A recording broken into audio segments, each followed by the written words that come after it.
नमस्कार, आप देख रहे हैं 4 PM और मैं हूं आपके साथ सिमरत। दोस्तों, बिहार में एनडीए को मिली प्रचंड जीत के बाद वही कुछ होना शुरू हो चुका है जिसका अंदाजा पहले से लगाया जा रहा था। बिहार भी अब यूपी और असम के रास्ते पे तेजी से आगे बढ़ता दिख रहा है। आपको बता दें कि बिहार के नेवादा से बड़ी खबर निकल के सामने आई है कि एक व्यक्ति को जिंदा जला के मारने की कोशिश की गई है, वो भी सिर्फ और सिर्फ इसलिए कि व्यक्ति मुस्लिम समाज से ताल्लुक रखता था।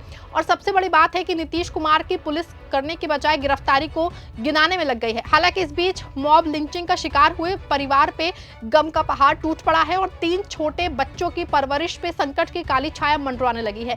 कैसे सिर्फ मुस्लिम होने की वजह से नेवादा के एक गरीब मुस्लिम के साथ मॉब लिंचिंग हुई है, ये सब कुछ आपको अपनी 8 मिनट की रिपोर्ट में बताने वाले हैं। दोस्तों, नवादा के एक गांव से मोहम्मद अतरह हुसैन अपना काम कर रहा था। वो एक साधारण आदमी था, परिवार पालने के लिए मेहनत करता था, लेकिन कुछ लोग आए, उसे घेरा, उन्होंने उसे कमरे में खींचा, उसकी पैंट खोली और देखा कि वो मुसलमान है। फिर क्या, लोहे की रॉड से पीटा, उंगलियां तोड़ी, छाती पे खड़े होके कुचला, लाश से कान काटने की कोशिश की और यही नहीं, उसको पेट्रोल डाल के जलाने की कोशिश की गई। इतना जुल्म कि 6 दिन बाद अस्पताल में उसकी मौत हो गई।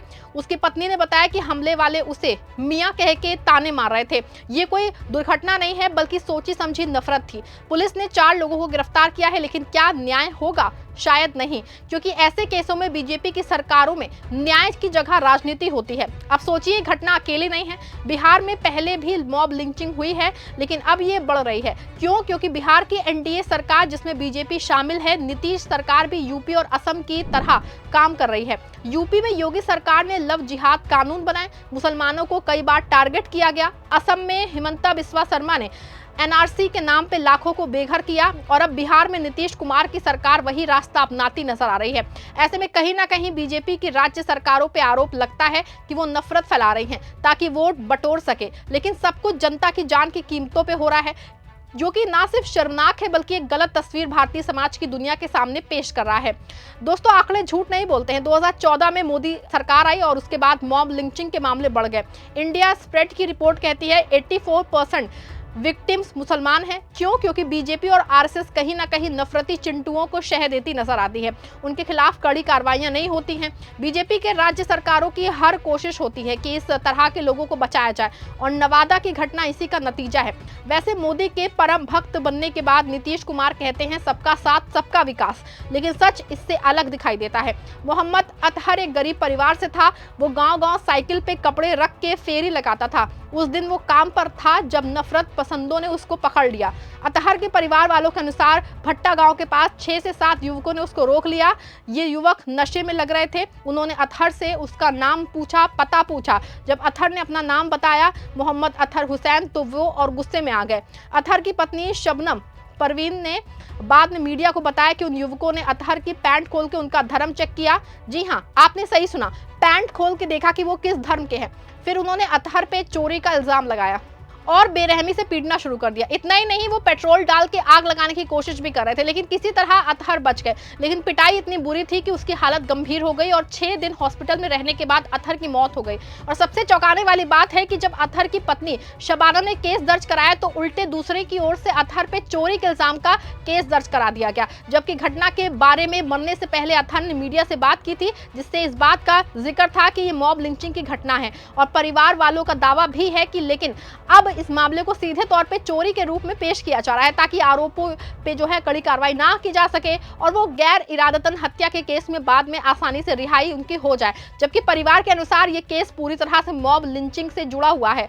रोह थाना प्रभारी रंजन कुमार ने बताया कि मामला दर्ज करके 3 आरोपियों सोनू कुमार, रंजन कुमार और श्री कुमार को गिरफ्तार किया गया है। शेष की तलाश जो है वो जारी है। फॉरेंसिक टीम की मौजूदगी में मजिस्ट्रेटी पोस्टमार्टम कराया गया। इस वारदात के बाद पूरे इलाके में सनसनी फैल गई थी। अब अतहर की मौत के बाद मातम भी पसर गया है। अब पुलिस इन बाकियों की तलाश कर रही है जिन्होंने इस क्रूरता से अतहर की मौत को उसको ढकेल दिया।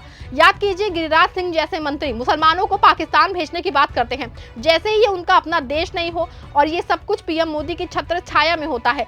जब अटल बिहारी वाजपेयी हुआ करते थे तो वो ऐसे बयानों से गुरेज करने की बात करते थे, लेकिन अब तो खुद पीएम साहब अक्सर चुनावी मंचों से मुसलमानों को मिटा देंगे, डेमोग्राफी को दुरुस्त करने का मंच से ऐलान करते हैं।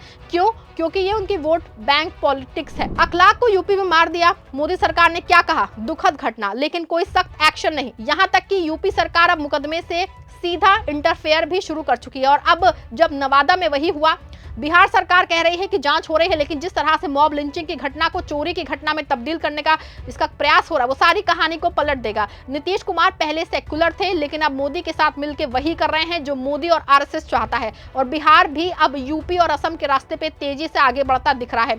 बता दें आपको कि शायद इसी वजह से बीजेपी ने नीतीश कुमार से गृह मंत्रालय लिया है। वो अपने अन्य प्रदेशों की पॉलिसी की बिहार में भी लागू करेंगे, लेकिन सम्राट को सम्राट बनाने की कोशिश की जाएगी। लेकिन ये बिहार में नवादा में हुई ये घटना ना सिर्फ सम्राट चौधरी को सवालों के घेरे में लाके खड़ा कर देती है, बल्कि सीधे तौर पे नीतीश सरकार पे सवाल खड़ा कर रही है। आपको बता दें, भले से ही नीतीश कुमार सेक्युलर रहे हो, लेकिन उनकी पार्टी में ललन सिंह जैसे कई नेता हैं जो ये मानते हैं कि नीतीश को आगे बढ़ाने में मुसलमानों को उनका कोई योगदान नहीं है। और इस बार के चुनाव में तो यहाँ तक बात पूरी तरह से साफ हो गई है कि नीतीश कुमार के साथ मुस्लिम जुड़ने से कतरा रहे थे, लेकिन इसके बाद भी नीतीश कुमार ने जीत दर्ज की।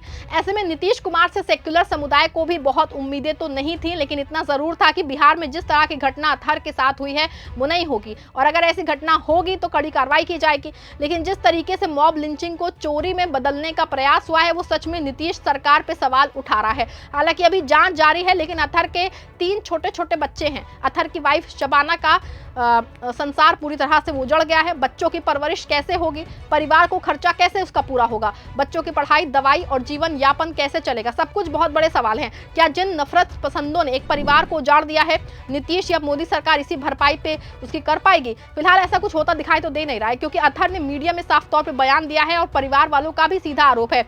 इस वजह पुलिस को लेकर के नीतीश सभी पे सवाल खड़े हो रहे हैं सरकार पे, और कहा जा रहा है कि नीतीश कुमार शायद सत्ता के लोभ में जयप्रकाश नारायण और जॉर्ज जी के रास्ते से बहुत हद तक हटते हुए दिख रहे हैं। पूरे मामले में आप क्या सोचते हैं? अपनी राय कमेंट में जरूर लिखिएगा, और ये भी बताइएगा कि क्या जिस तरह से अतहर के साथ ये हुआ है, क्या ये मॉब लिंचिंग की घटना नहीं थी, और ये जो बात गलत नहीं है कि उसको वोट चोरी की घटना में उसको बदलने का कोशिश हो रहा है। क्या नीतीश कुमार अब जयप्रकाश और जॉर्ज के रास्ते पे चलने को तैयार हो गए हैं? आप जो भी सोचते हैं अपनी राय कमेंट में लिखिए, खबर को लाइक और शेयर करिएगा।